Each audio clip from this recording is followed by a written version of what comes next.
It's time for some real talk. You see, you can be as creative as you want, but without consistency, it's all just fluff. Here's the eye-opening lesson I learned this week. Hey, Sam the Creator here. And welcome to week 3 of my 6 weeks challenge to create 2 digital products at the same time. Why am I doing this again? Because we creatives like to suffer. That's why. I don't want peace. I want problems always. Click here if you want to know where the madness started. Quick recap. Last week, I made some progress doing some lettering artwork and also working on some horror stories. Fun fact, I literally had to run to bed several times in the writing process. Why? Because I don't like horror stories.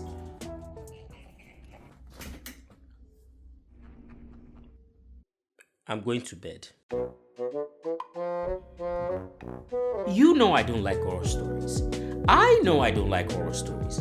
My guardian angel knows I don't like horror stories.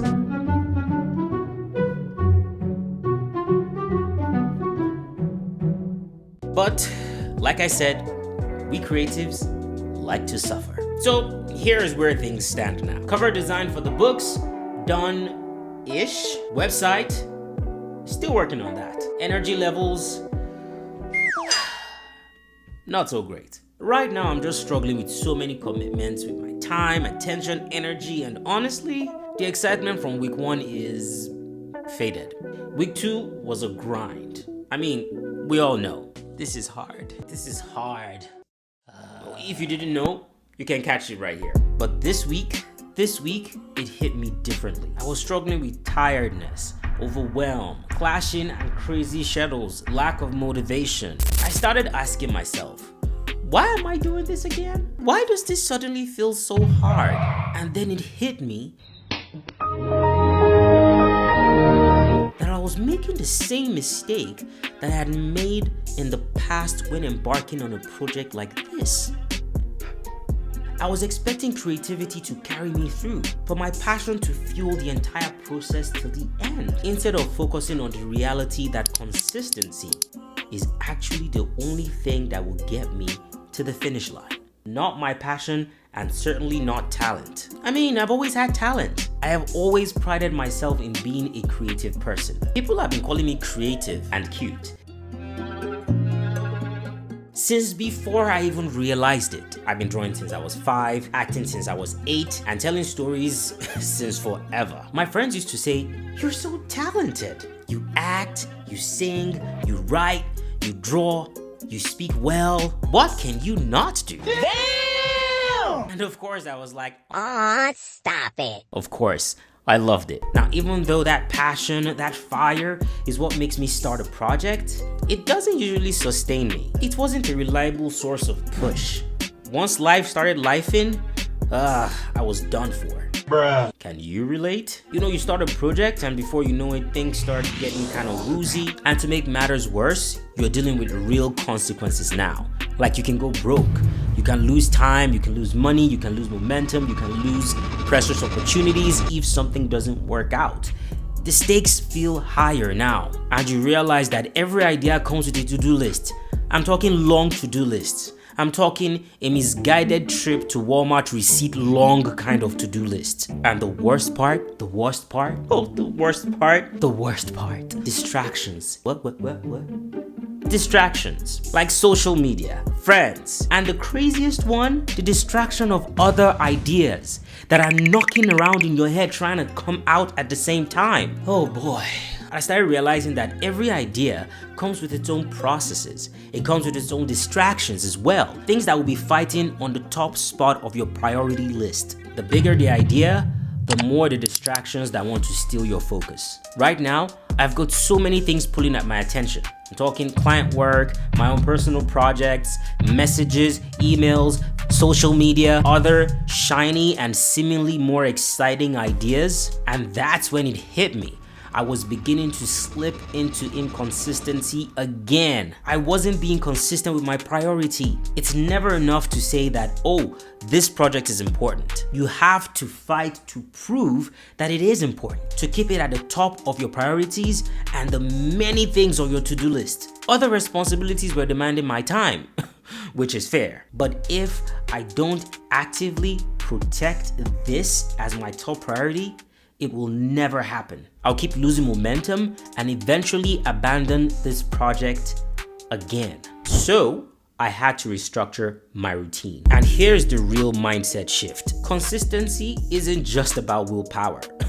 God knows. It's about building a system that makes success inevitable. Look, we've all said it before. This time, I'm going to be consistent. Whether it's working out, reading a book, or doing some artwork. Whatever it is. But then, a few days down the line, I'm staring at my dumbbell or scrolling through TikTok instead of drawing. Sounds familiar? Here's what's been missing. A routine system. Say it with me. Routine system. Because without routine system, consistency is just wishful thinking.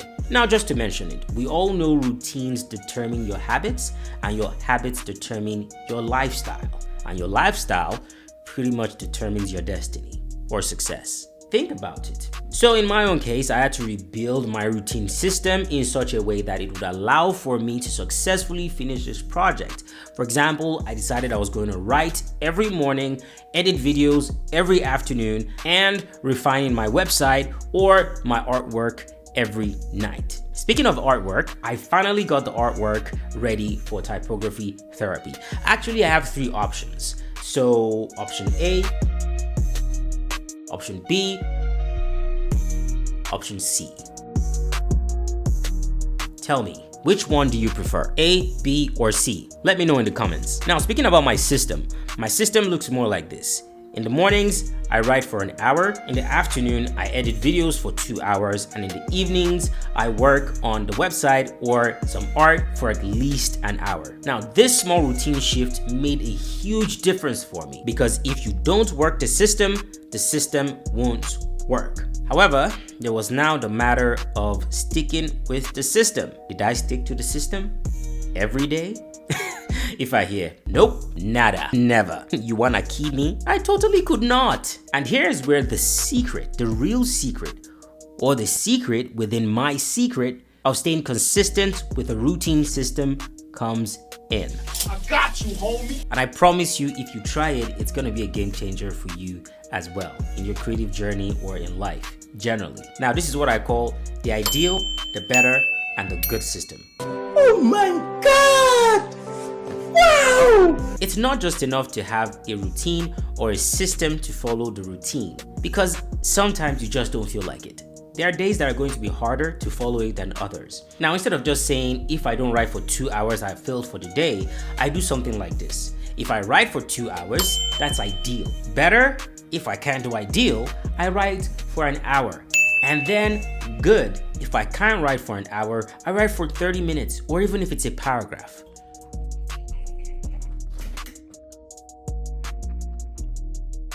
I'm going to bed.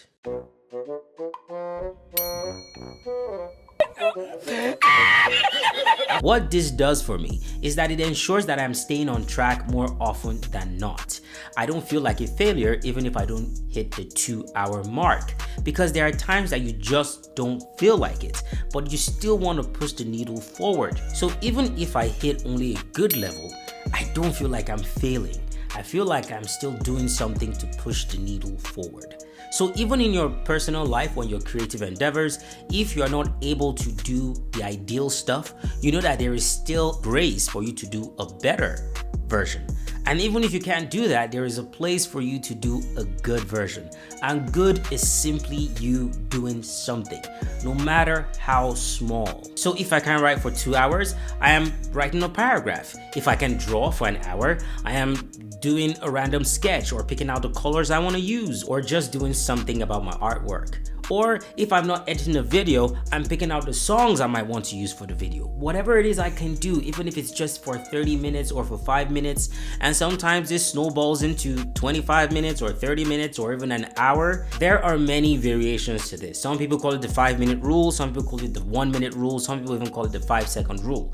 It's just making sure you do a little bit of the work that needs to be done for the day. As long as you're doing that, I promise you are still making progress. This method ensures that you keep momentum alive instead of feeling like a failure when you don't hit the ideal mark. And it's such a thing with us creatives that are perfectionists. It's not necessary for you to do it perfectly. It's not necessary for you to finish everything in one sitting. It's not necessary for you to hit the ideal mark all the time. Consistency isn't a straight line. It's an up and down graph. That is reality. So no matter what I do, I always feel like something is being done. And I'm sure my guardian angel approves. Speaking of approval, I was able to push the needle when it comes to building my website. Yes, I'm still using Weebly and I'm loving it, and I've made some progress on the design of the website, and before you know it, by next week I'll be able to send out newsletters and start taking emails and start probably giving away freebies. This is so exciting. So what do you think about the website? Let me know what you think in the comments.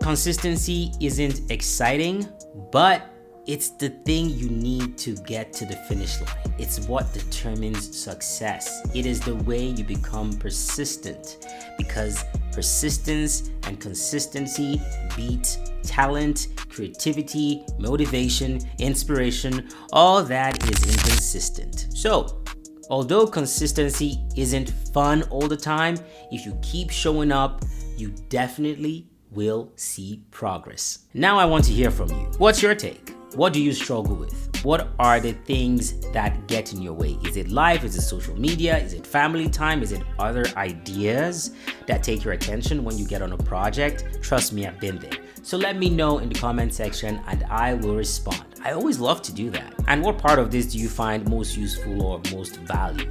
I mean, is it the ideal, better, good system you want to try? Or do you want to have a routine system? Honestly, I think you should just try everything and make it work for you. Remix it. Do it the way it works for you, because it's not a one-size-fits-all. And if you want to follow along with my challenge, don't forget to like this video, share this with a creative or anyone you think is going to bring value to, and of course, I would appreciate if you subscribe, but you don't have to, but I still want you to, but you don't have to, but I really would like you to, honestly. No, but really, you don't have to, but please no, just subscribe. Okay, that's it. See you in week 4. In the meantime, I gotta get to work. Peace.